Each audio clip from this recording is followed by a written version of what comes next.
목사의 서자의 박근호 목사입니다. 오늘도 멋진 한 권 여러분과 나누고 싶습니다. 오늘 나누고 싶은 책은요, 명성훈 박사님의 퓨처 처치입니다. 미래 교회입니다. 여러분은 어떤 교회를 꿈꾸십니까? 우리는 보통 과거가 현재를 만들고 지금의 현재가 미래를 만든다고 이야기합니다. 그런데 실제로 잘 생각해 보면 미래를 꿈꿔서 이미 미래를 향해서 미래의 나의 모습, 미래의 교회의 모습이 지금의 현재 교회의 모습, 나의 모습을 만들고 있다는 것, 이게 더 맞는 말인 것 같습니다. 명성훈 박사님은 퓨처 셀프라는 책을 읽고 나서 이 책을 쓰셨다고 하는데요. 미래의 내 모습이 현재의 내 모습을 만들어 간다. 이렇게 미래를 먼저 꿈꾸고 이렇게 가야겠다라고 생각하고 내 자신이든 교회든 또 이렇게 만들어가는 것이 중요하다고 이 책을 통해 이야기하고 있습니다. 사실 저도 생각해 보니까요, 지금 저의 모습은 과거의 내 모습의 어떤 결과이기보다는 미래를 꿈꾸는 지금의 내 모습인 것 같습니다. 하루 한 권 이렇게 좋은 책을 읽고 여러분하고 나누고 있는 제 모습이 미래에 어떤 모습을 꿈꾸고 있는지 저도 궁금합니다. 과연 목사의 서재 이 채널은 미래는 또 어떤 것인가 생각해 볼 때 지금 현재 이 모습이 미래의 내 모습이 아닌가, 이런 생각이 듭니다. 명성훈 박사님은 우리 모두가 잘 알다시피 교회성장연구소를 통해서 많은 교회와 목회자들에게 좋은 영향을, 또 앞으로 어떻게 또 교회 공동체를 또 이끌고 가야 될지, 또 교회의 본질에 대해서 많은 영향들을 우리에게 주셨습니다. 이제 은퇴하셨다고 하시더라고요. 조기 은퇴하시고 이제 또 새로운 사역들을 시작하시는데 그 첫 번째가 바로 이 퓨처 처치입니다. 미래 교회 어떻게 준비해야 되고 정말 성경적인 교회는 어떻게 시작돼야 되는지 이야기를 나누고 계시는데요. 이 책에서는 크게 4장으로 나눠서 그 책을 쓰셨더라고요. 첫 번째는 꿈이 현실이 되는 교회, 퓨처 처치라고, 목회자가 7가지 프로세스 단계를 통해서 미래 교회를 어떻게 준비해야 될지, 어떤 목표를 갖고 어떻게 준비하고 또 어떻게 실행해야 될지, 또 이런 부분들에 대해서 7가지로 준비해 놓고 계십니다. 파트 1에서는 목회자 스스로 자기를 돌아보게 하는 그런 시간들이 있었고요. 저도 이 부분을 읽으면서 내가 준비하고 있는 앞으로의 시간들, 이 7가지 프로세스를 통해서 어떻게 준비해야 할지 많은 생각들을 좀 가지게 됐습니다. 파트 2에서는요, 퓨처 처치의 원형, 신약교회 이해하기라는 제목으로, 또 마찬가지로 7가지 그 소제목으로 신약교회, 진정한 성경적인 교회에 대해서 말씀하고 계십니다.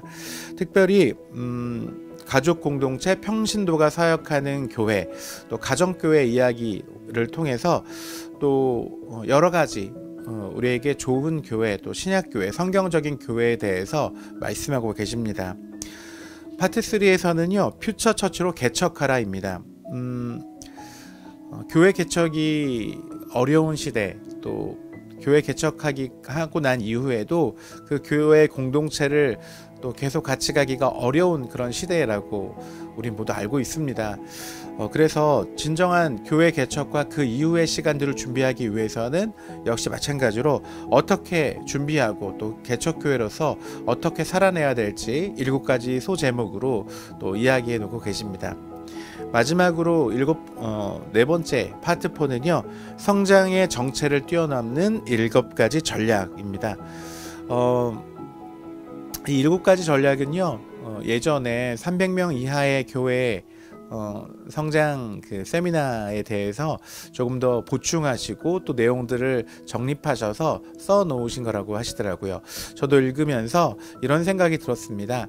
우리 모두는 교회의 부흥을 꿈꾸는데 그 교회의 부흥이 단순히 수적 부흥이 아니라 진정한 양적인 부흥을 넘은 또 질적인 부흥, 본질적인 부흥이 분명히 있어야 되는데 우리는 그런 것들을 잘 준비하지 못하고 있구나, 이런 생각이 들었습니다. 미래 교회에 있어서 가장 먼저 준비해야 될 것은 목회자 자신이라고 생각합니다. 파트 1에서 그 이야기들을 박사님께서 계속 하고 계신데 그 이야기들만 한번 잠깐 여러분과 좀 나누고 싶습니다. 저도 좀 정리해 봤는데요. 바로 퓨처 처치, 미래 교회에 7가지 단계가 있습니다. 첫 번째 단계는요, 목표를 명확히 하라는 것입니다. 그리고 3가지 우선순위를 정하는 거죠. 우리가 대부분 어떤 일들을 시작하지 못하는 이유는 목표가 정확하지 않기 때문에 그렇다고 합니다. 실제로 목표가 명확한 사람과 그렇지 않은 사람들은요, 너무 다른 거죠. 한 곳에 집중할 수 있도록 하는 것이 매우 중요한데요. 1단계를 넘어 2단계에는 덜 중요한 목표, 우선순위가 아닌 것에 더 이상 전념하지 않는다는 것입니다. 우리가 선택지가 많거나 뭔가 해야 될 일들이 많을 때 에너지를 집중하기 어려울 때가 있습니다. 바로 그런 이야기를 하시는 것 같아요.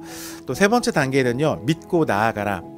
목표를 정하고 덜 중요한 것을 가지치게 했다면 이제 믿고 나아가는 거죠. 지금은 없지만 이미 되어진 것처럼, 있는 것처럼 행동하라. 바로 이렇게 말씀하고 계시더라고요. 이 프로세스의 세 번째 단계까지는 우리가 뭐 just do it 일단 실행해 보고 또 중요하지 않은 것을 빼는 것에 대해서는 익숙합니다. 근데 4번째 단계부터 우리가 정말 해야 될 단계더라고요. 하나님께 기도하고 사람에게 요청하라. 대범하게 입으로 시인할 때 내 것이 된다. 구체적으로 요청하라. 뭐 말씀하고 계십니다. 실제로 개인적으로 누군가의 뭔가 부탁을 하거나 요청하지 못하는 우리의 모습들을 많이 보는데요. 목표가 명확하게 정해지고 또 믿고 나아간다면 우리가 해야 될 일이 반드시 있다는 것, 그렇습니다. 5번째 단계는요, 일을 분배하고 자동화하고 시스템화하고 최적화하고 세분화하고 단순화하는 것, 바로 아웃소싱에 관한 이야기입니다. 우리 혼자서는 다 잘할 수는 없습니다. 나눠야죠. 여러 가지 일들을 나누고 또 진정한 리더십은 위임과 나눔에 있다고 말씀하고 계시더라고요.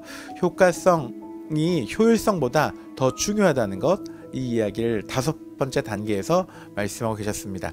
6번째 단계는요, 일정 관리, 자기 통제, 시간 관리의 주도권이 나에게 있다는 것, 가장 중요한 것은 시간이라는 것, 이 이야기를 계속하고 계십니다. 일정에 대한 주도권이 없다면 계속 끌려다니는 인생, 또 시간에 대해서 주도권을 가지지 못하면 그 다음으로 어떤 것을 할 수 없다는 것, 이 이야기들을 꼭 하고 계십니다. 무엇보다도 이렇게 시간 관리를 통해서 하나님과의 관계가 우선돼야 된다는 것, 사람에게 끌려다니는 것이 아니라 하나님과의 관계가 우선돼야 된다는 것, 이 이야기를 또 강조하셨습니다. 마지막 7번째는요, 완수하는 것입니다. 목표를 정하고 시행하고 요청하고 나눴다면 반드시 그 계획한 것, 목표한 것을 완수하는 것이 중요합니다. 끝을 봐라 라고 써 놓으셨더라고요. 우리도 시작은 뭐 용두삼이 있지 않습니까? 시작은 굉장히 좋은데 끝이 흐지부지 되거나 완료가 되지 않은 많은 일들을 저도 생각하게 됐습니다. 빨리 완료해야 될 것 같은데요. 네. 지속적으로 내보내는 것, 정말 아주 잘해서 내보내는 것도 중요하지만 완료하는 것도 매우 중요하다, 이 얘기를 하셨습니다. 누구든지 일은 시작할 수 있지만 끝맺음 내는 사람은 많지 않다는 것, 그 이야기가 다시 한번 생각되어집니다. 이 책을 읽으면서 이런 생각이 정말 들었어요. 내가 진짜 원하는 게 뭘까? 내가 정말 목표로 하는 것이 무엇일까라고 생각해 봤고요. 내가 무엇을 할 수 있고 이룰 수 있는지, 내가 통제할 수 있는 것들은 무엇인지, 또 이상적인 미래 교회와 나를 상상하고 더 많이 생각하는 것, 숙고하는 시간들이 좀 필요하겠다. 이 책을 읽으면서 단순히 자기 관리나 리더십 뭐 이런 것들을 넘어서 나의 미래, 교회의 미래, 정말 이것을 깊이 생각하는 시간이 되는 것 같아서 참 좋았습니다. 마지막으로 지금 내가 하고 있는 모든 일들을 숙련도를 높이는 것, 더 잘할 수 있도록 또 위임하는 것, 또 진정한 리더십을 발휘하는 것이 진정한 미래 교회, 미래의 나에게 도움이 되겠다, 이런 생각이 들었습니다. 오늘 목사의 서재 하루 한 권은 명성원 박사님의 퓨처 처치였습니다. 미래의 교회의 모습, 미래의 나의 모습을 정말 진지하게 생각할 수 있는 멋지고 또 훌륭한 책이라고 생각합니다. 꼭 한번 읽어보시고 사역하는 교회와 또 나 스스로도 돌아보는 그런 시간이 되셨으면 좋겠습니다. 오늘 목사의 서재 하루 한 권은 여기까지 하겠습니다. 또 다음에도 멋진 책으로 찾아뵙도록 하겠습니다. 고맙습니다.